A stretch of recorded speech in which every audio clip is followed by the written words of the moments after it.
অবিশ্বাস্যভাবে যুক্তরাষ্ট্রের ভেন্টুরা কাউন্টির একটি পরিত্যক্ত স্টোরেজ ইউনিট থেকে প্রয়াত বিশ্ববিখ্যাত পপ তারকা মাইকেল জ্যাকসনের 12টি অপ্রকাশিত গানের ক্যাসেট উদ্ধার করা হয়েছে।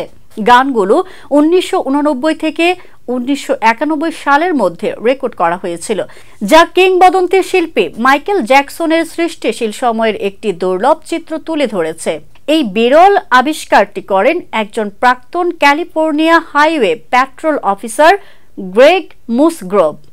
শখের বশে ট্রেজার হান্টিং অর্থাৎ লুকিয়ে থাকা মূল্যবান সামগ্রী খোঁজার একটি অভিযান শুরু করেন তিনি। সেই সূত্রেই তিনি ব্রায়ান লরেল এর পুরাতন স্টোরেজ ইউনিটটি খুঁজে পান। ব্রায়ান লরেল ছিলেন একজন বিখ্যাত সঙ্গীত প্রযোজক